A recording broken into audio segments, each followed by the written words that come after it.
Technically sound, man. Gonna be fundamentally intact with everything.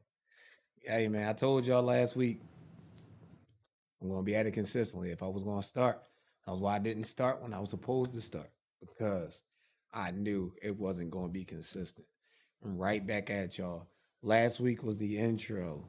Welcome to the first episode of Thought You Should Know podcast, hosted by Deeq Be Known.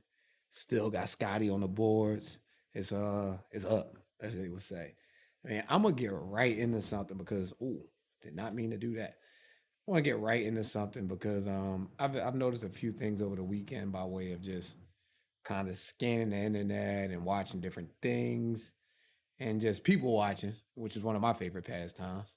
Um, people, a lot of the problems that we encounter. Now, there's a lot of stuff we can't control. That's out of our control. There's nothing we can do about it.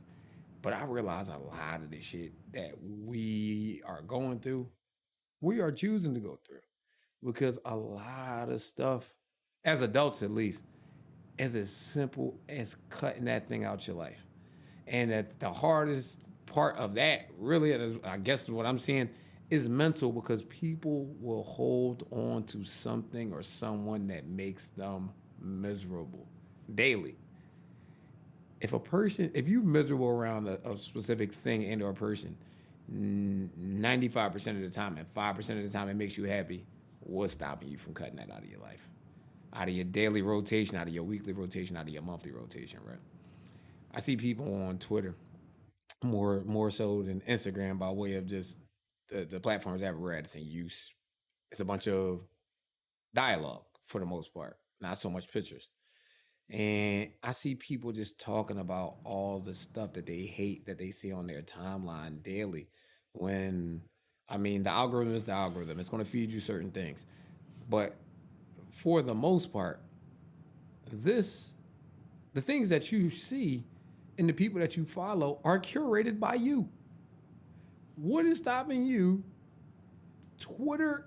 All right, so Twitter gives you a lot, will funnel you a lot more of what you don't follow than Instagram, right? Because unlike Instagram, you're kind of tethered to the people that you follow and their interactions. Now, you are to an extent on Instagram, but not nearly as much as Twitter. Whereas though you'll see anything that your followers retweet and or like, as long as the page isn't private that they like it or retweet it from. So when I think about stuff like that, but because of that, Twitter has different fail safes. You can literally mute terms and words. Like I'm talking about, you will not see a particular tweet if it mentions a word that you muted. But in fairness, like anything else in life, it is easier to do nothing. And complaining's easy as shit. Like if that's what you want to do and what you into, it's really, really easy and effortless task. And people do it, and I ain't gonna lie, it is taxing to watch. People complain about shit that they have full fledged control over.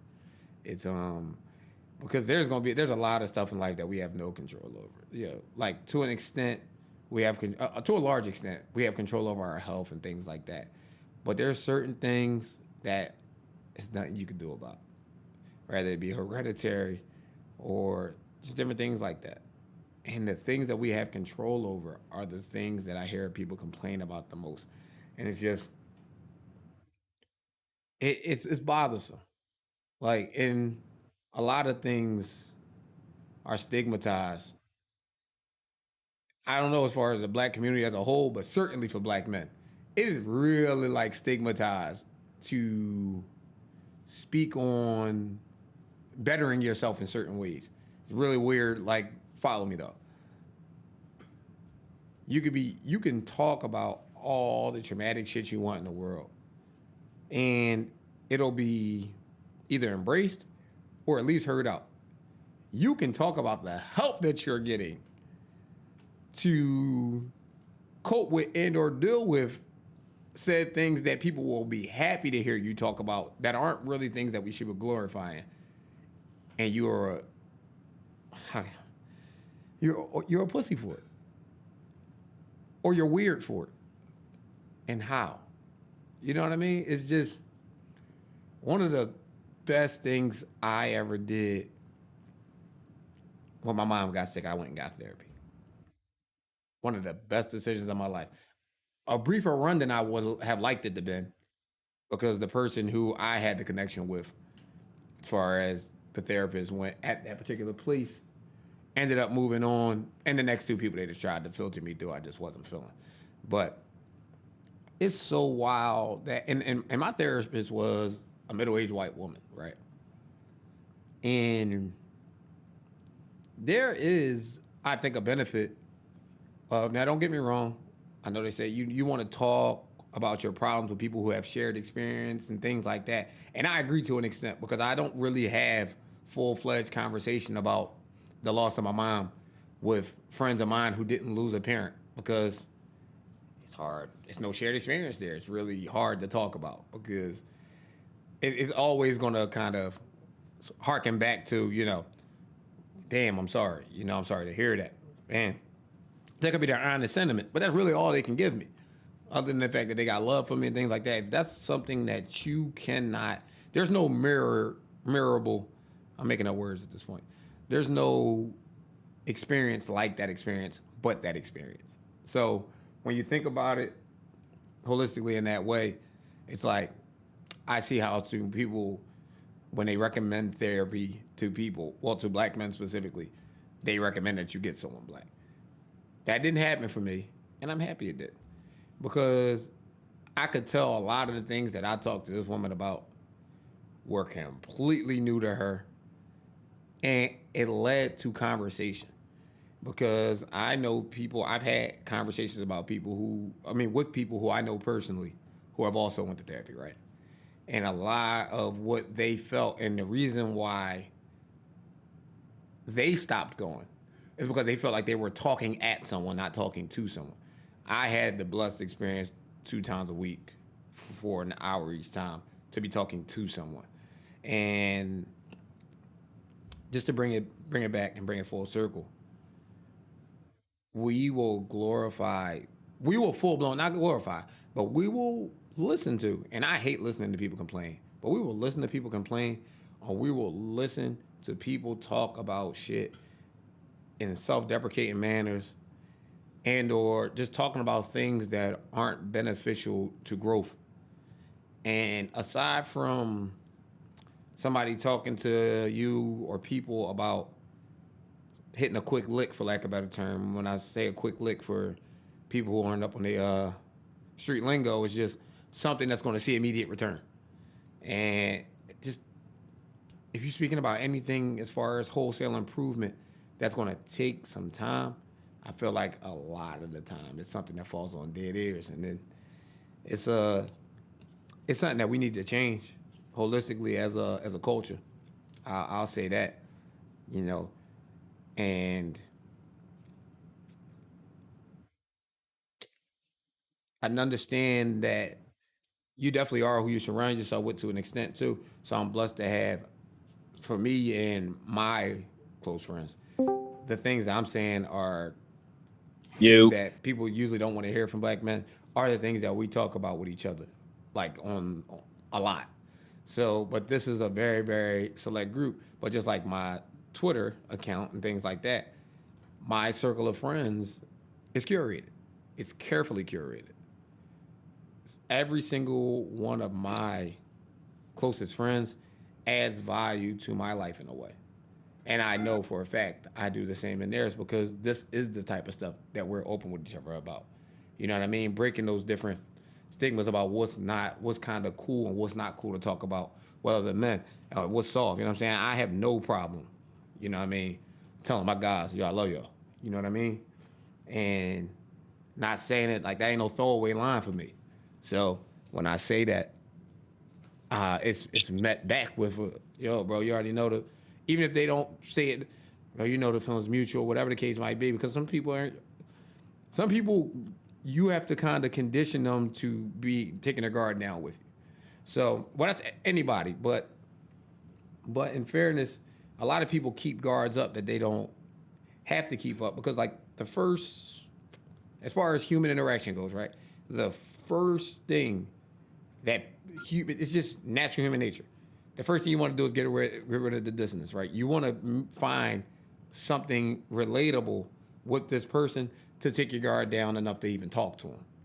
You know what I mean? Because you come into something, especially a new interaction, rather be a new place. Say your first day at we're not gonna I won't make you even reflect as far as back as the first day of school. Think about your first day starting at a job somewhere. And you got your whole little spiel by way of your orientations and things like that, of them telling you what the company is, right? But that's their that's like a mission statement when you go on a website or something in reference to an organization, right? We are this and we strive for these ideals and we do that and we do this and we do that. But you have to see things from the inside to know. So you come in, your guard's up, for the most part.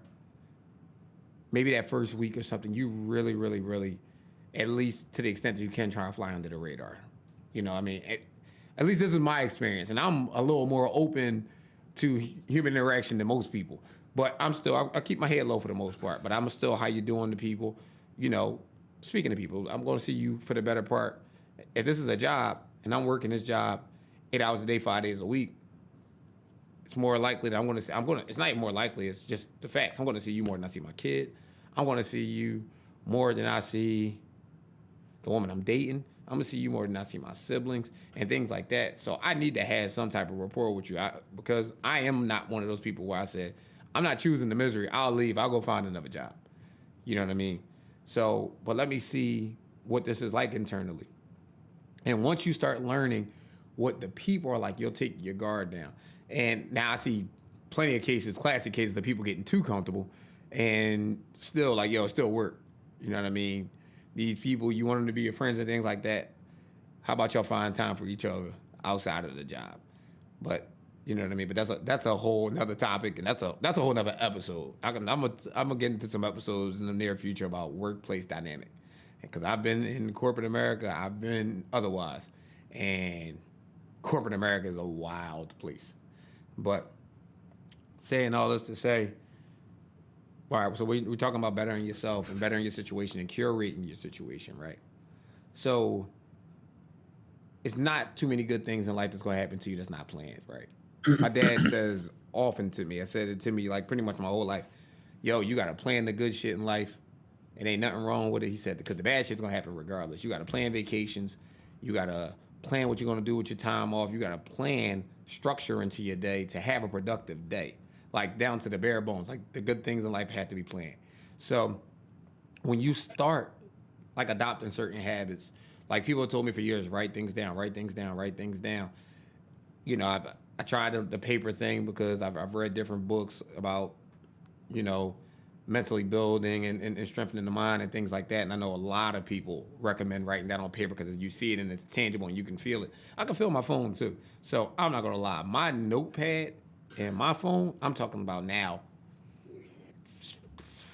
7, 8 years worth of notes. Like it's ridiculous, but it helps. And so when you start to plan and things start unfolding and you start building up some momentum, and then you can have a person who you love that's just, they're not used to this version. There are going to be people who are not used to the better version of you and are not willing to roll with the progression. But it comes back to that curation that I'm talking about. You got to be willing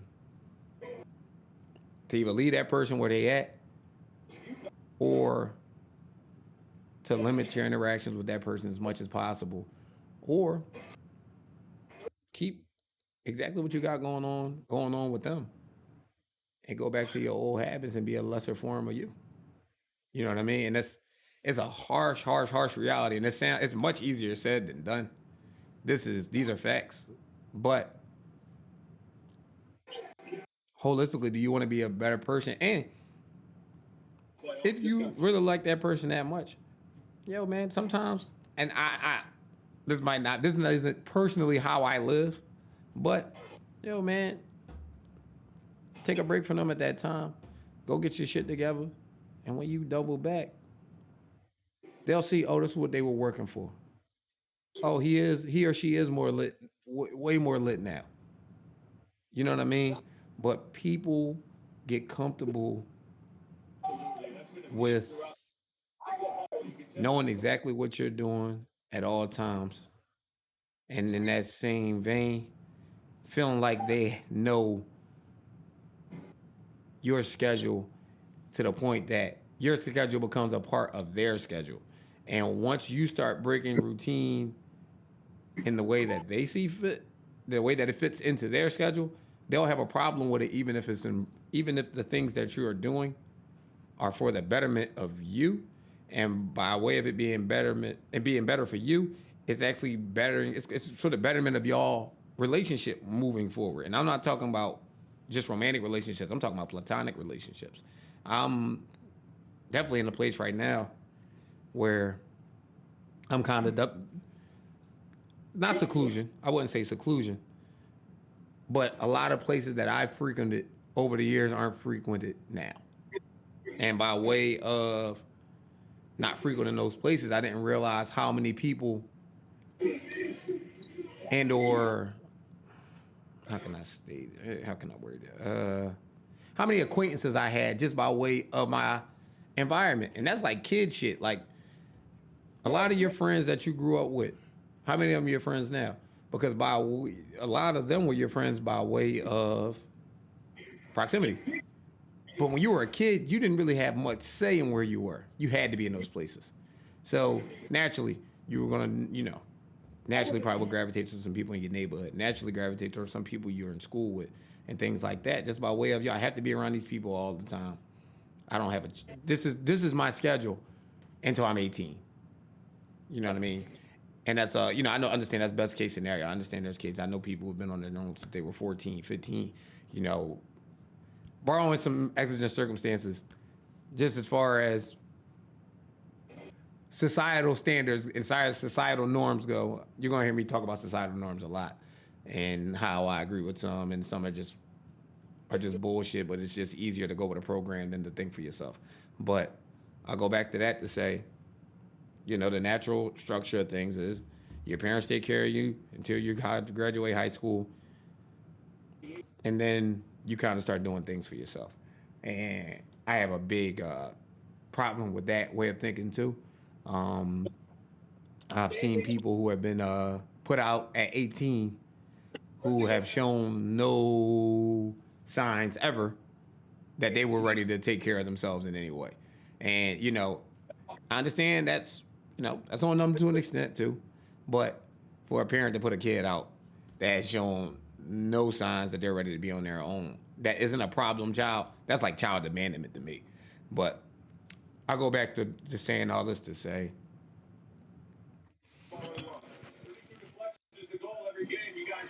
when you're going places, right? When you're building up momentum, and you can tell, you can feel it. I'm talking about you're feeling better about yourself daily. Your days are becoming the days that you felt before I was getting nothing out of. Every day feels like progression, every day feels like progression and or failure, and that's just by way of trying shit. No day just feels like I did nothing. At what point, when you start building up that momentum, do you get the heart to leave people behind or leave people where they at? You know what I mean? And that that's a thing. It's gonna be a lot of talking to y'all, even though I know I can't get y'all response in real time. But I'm gonna be talking to y'all because I know for a fact the people who are listening to this are people of a certain mindset and or a certain level of mental fortitude. I'll say that. Because this ain't gonna be, it won't be a lot of light content on here. It's gonna be some lighthearted shit. I like fun, so it's gonna be some things to laugh about and things like that. But most things, I'm talking about things I think you should know. It can't be a bunch of surface level shit that you know anyway. I want to be the podcast that makes you realize, oh, I did know this maybe, but I never even thought about it that way. And that unlocking something in there that prompts you to do things in a different way, to achieve goals that you probably already had set, but knowing now is different ways to get there. and just knowing sometimes I'm going to pick up enough momentum that this motherfucker even running backwards or they standing still, they can't come with me. I saw today there was a viral situation where don't ask me how so many people are still on Clubhouse, but there was a situation in Clubhouse last night where clearly Roddy Rich was arguing with somebody who he used to be around. I don't know. I just heard the snippet, so I'm not going to sit here and act like I have full context enough to say that they used to be homies or whatever the case might be. But he was speaking on the man business, saying, like you ain't really on the hood no more. This, that, and the third. You ain't really doing this. You ain't really doing that. So Roddy, I guess being from where he's from and really feeling like he's tapped in, he's taking this highly offensive. So he losing his shit. But then he started just kind of getting. He put a lot more of his business out there that I feel than he needed to. You know what I mean? You don't got shit to prove to this man if you really, really still tapped in with the people he's saying you're not tapped in with. Going as far as to say, I talked to such and such. I just got the fucking phone with who you talking about. Me and this other person, we still do business together. We still like making plenty of money together. But I say all this to say he said one thing out of this whole shit that actually resonated with me. All the rest of it was just kind of fuckery.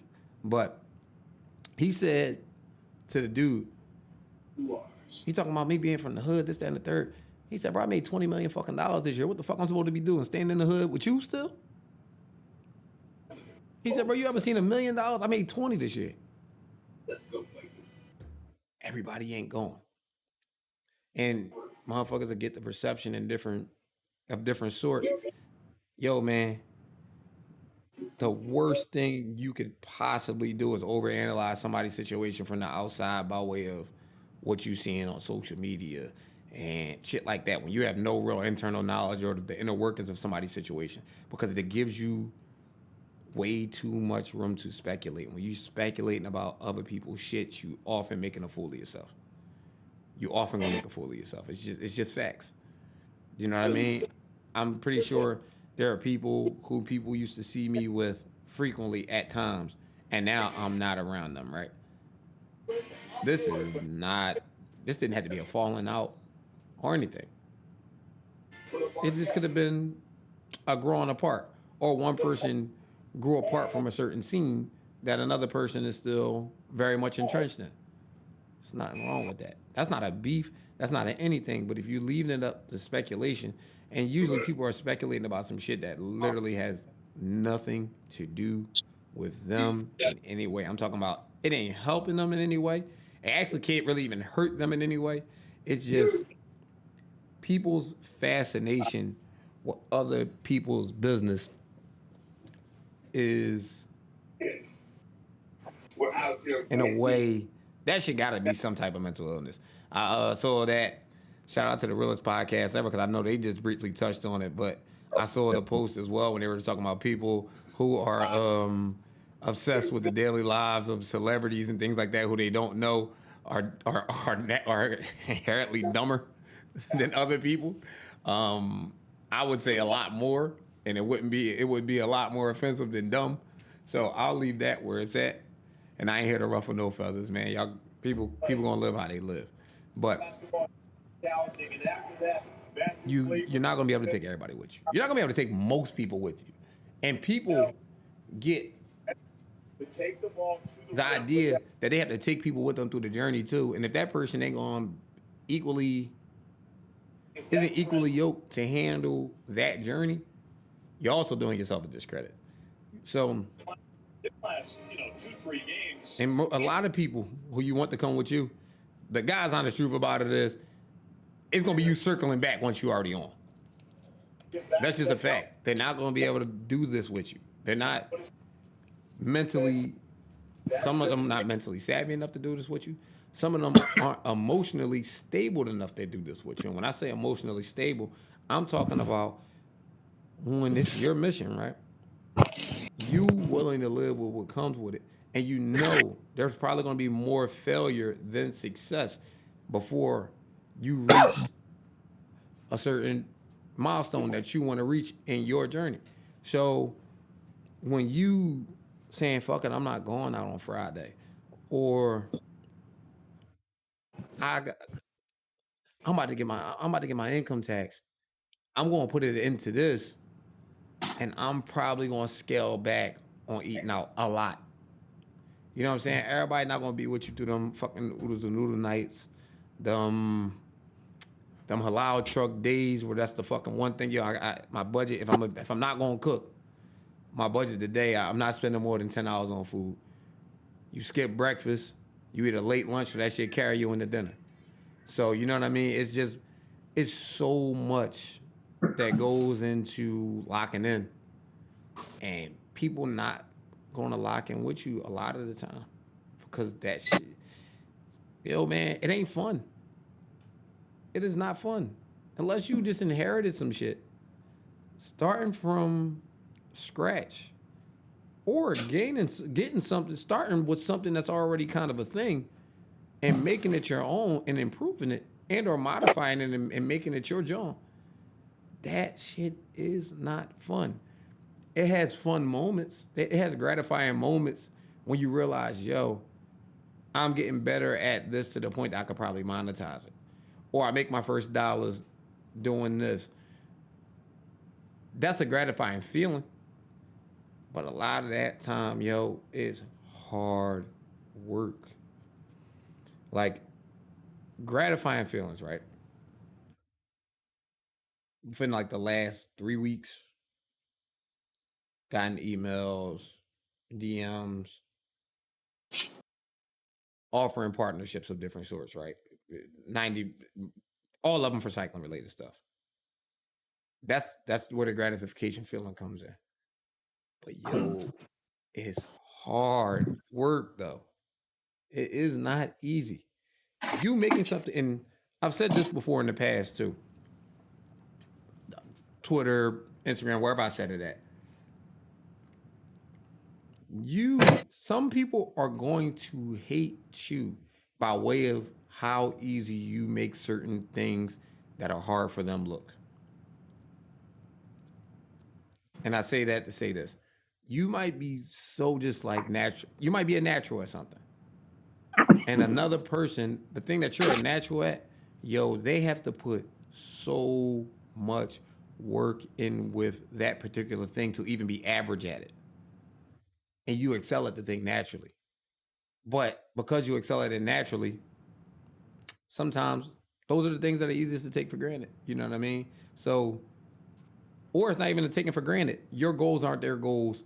So you might just do this for shits and giggles, and they really want to do this. And because they really want to do this, it becomes a thing in their head where now they can't help but look at you and it's just like, yo, this person's a fucking waste of talent, or this person's a waste of this, that, and the third. And that kind of goes part and parcel with the speculation shit too. But they're building up a hate for you for nothing that you personally done to them. It's just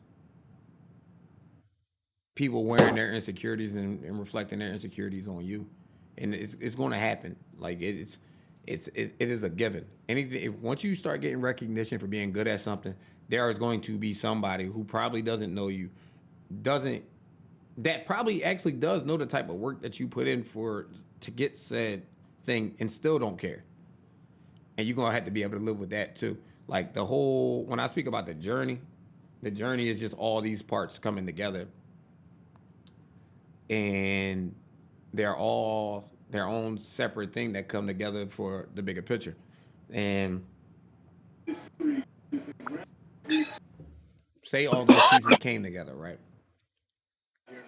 And you reached kind of the pinnacle of that particular iteration of the thing that you were thinking that you wanted to do. All right, I got here. I wanted to start this t-shirt line. I got this t-shirt line.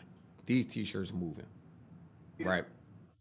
So what do you do then? Do you just go into an infinite loop of that cycle in the manner in which you're doing it then?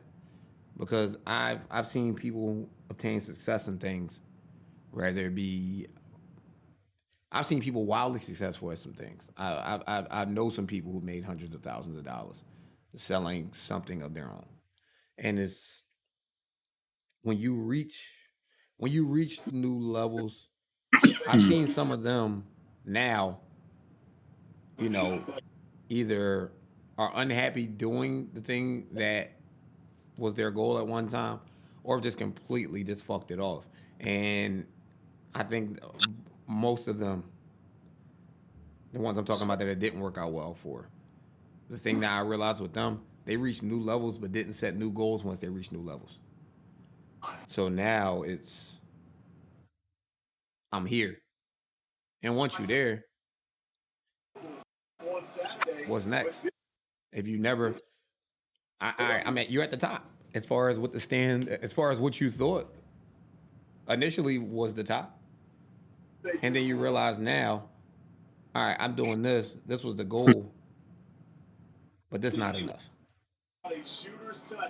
And that uncomfort is supposed to make you go back to the drawing board.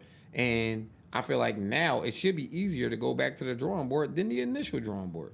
Because now, what is the word I'm looking for? I don't want to say you got a nest egg, but you got something that's working. And you got something that works that has a system. Let that system do it while you start working on the next thing. And I see so many people just not do that and fall out of love with something and just say forget it when that thing was supposed to be a stepping stone for another level. Rather be another level at that, or who knows? Because I'll say this: the bike stuff has got me in some rooms to talk to some people about some things that have nothing to do with biking. I mean, have nothing to do with cycling rather. And I know for sure that the cycling thing is going to probably lead to something way bigger that probably has nothing to do with cycling. Because I'm 32 years old. I'm fully aware I'm not about to be some, you know, not, and this is not belittling myself because I think I'm pretty good at it. But I don't have any pipe dreams that I'm about to be a pro racer or nothing like that. But what I can say is I am willing to be the guy that is seen by a kid that might want to be the next pro racer. And if I can help bridge that gap for him by showing him that this ain't something to scoff at. This ain't, oh, look at these weird guys in spandex suits and shit. Like, you know what I mean? Nah, you can do what you want to do, man. I tell you this, people don't really give a fuck what it is about what you're doing. People respect people who are winners and people respect people who are good at shit.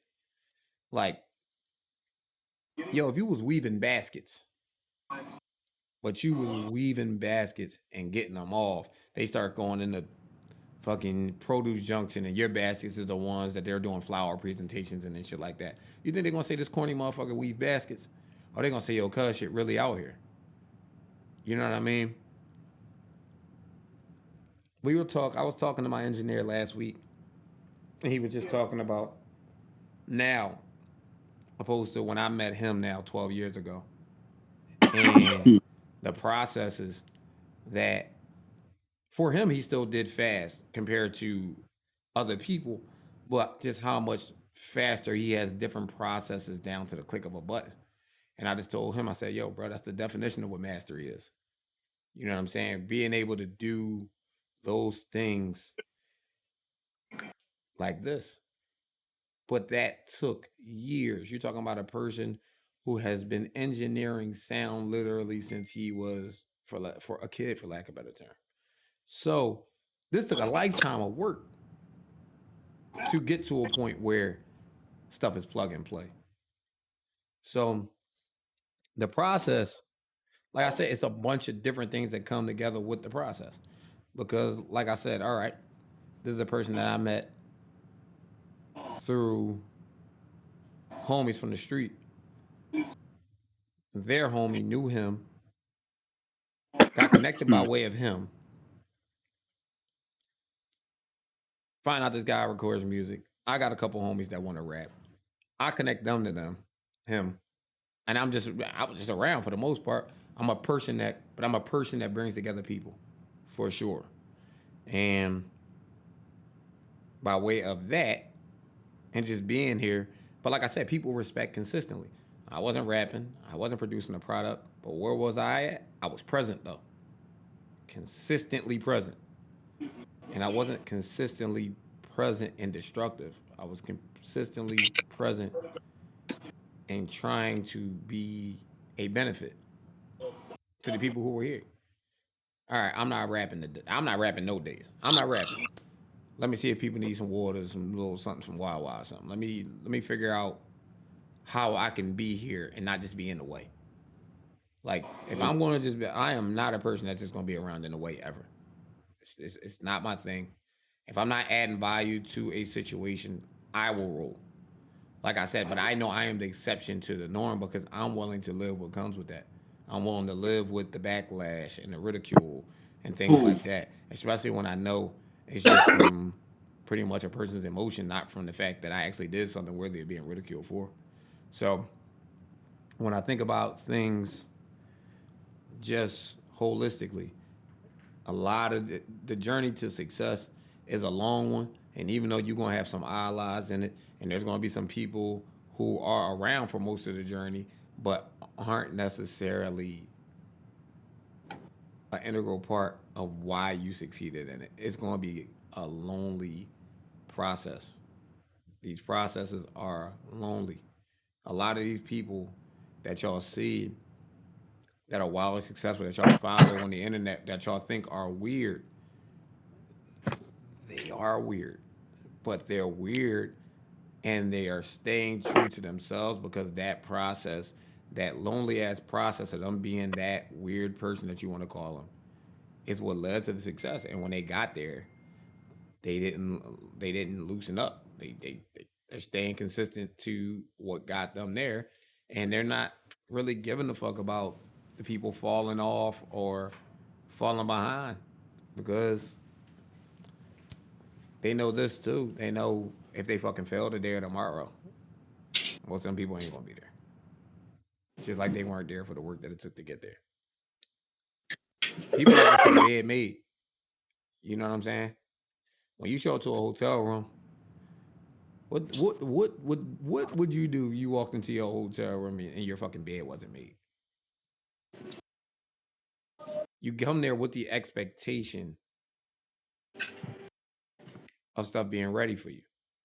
You know what I'm saying? And people are going to have that level of entitlement with your success. It's Yeah. without question. I've never seen a situation of a successful person and there not be a motherfucker that felt like they're old for whatever reason. I can't give you it because it's usually not something logical. Like that's also another form of like fucking mental sickness. It's just like entitlement. Like entitlement is a wild thing, especially when you played no part in the process. It's just like I said, they'll think because they were there. Do not confuse the fact that you don't confuse once you get to where you're trying to get the fact that yo, don't start overthinking and like yo, but I was seeing them. They were like, but maybe if you gotta ask, but maybe they didn't really play a part. They were just around. You know what I'm saying? Don't get that part confused on no level. But when I speak about just it's gonna be about your energy at the end of the day. I started all of this off, and it's just a question I want you to ask yourself after you hear this episode. It's just like, how expensive is your energy, and are you the one putting the price on it? You know what I mean? Because I'll tell you this flat out: it's gonna be one of the best decisions you could ever make when you start putting the price on your shit and stop letting other people put the price on it. Because anything that you ever had to price, right? If somebody gives you the option to price a thing in order for you to purchase it, inherently, what are you gonna do? You're gonna make the shit the cheapest you can make it. Even if you have means. Who the fuck wants to pay more? You know what I'm saying? So you gotta set that. And at what point? I don't know if it's a point, I don't know if it's an age that you get to, but when is it time for you to do it? You know what I mean? I'm like I said, I was a person who was comfortable being uncomfortable young. So I made that decision in a lot of cases young. So, at this point now, me doing it is kind of on brand. So people, I don't think it's met with much resistance. It's just like, I'm pretty sure a lot of people just like, that's Deeq being Deeq. But all in all, I set my price and I know the value I bring to situations. I might not know the thing that I bring to a situation, but I know I bring value. I know for a fact, me being that certain things in support of certain people, when other people see me at that thing, it gives that person's thing a certain level of validity with some people. Because they say that can't be no bullshit of Deep there. You know what I'm saying? So it's just like, when you gonna start setting your price? When are you gonna determine how expensive your energy is, and can a certain motherfucker afford it? And when they can't afford it, having them roll, or never bringing them on board from the get. You know what I'm saying? They're gonna give me this is a new thing for me, but I'm gonna take a little small break. I'll be back with y'all in a minute. Thought You Should Know podcast. Deep be knowing. Be right back. Somewhere. Deep be knowing. Thought You Should Know podcast. So I ain't got much more, but speak about something, bunch of, it's a different trend every week on social media. So right now we got the 10-year challenge, and I'm seeing, it has me going back. I'm looking through cloud storage. I'm looking through Facebook, and I'm just reflecting on 22 opposed to 32, and a lot has changed. But I see a lot of people on social media. A lot has not. So it's just ask yourself, how much is there going to be when if you got to do this in another 10 years? Did you level up? You know what I mean? Like, I'll tell you this: I'm not where I want to be. I was ambitious at 22. I'm not where I thought I would be by 32. But I have tried and failed at a lot of shit though. But I've tried a lot. How much are you willing to try? And how much you're willing to try is 100% determined on how much you're willing to do. You ready to lock in? Thought You Should Know podcast, Deep Be Known. Let's lock in, y'all. 2022 and beyond. We out.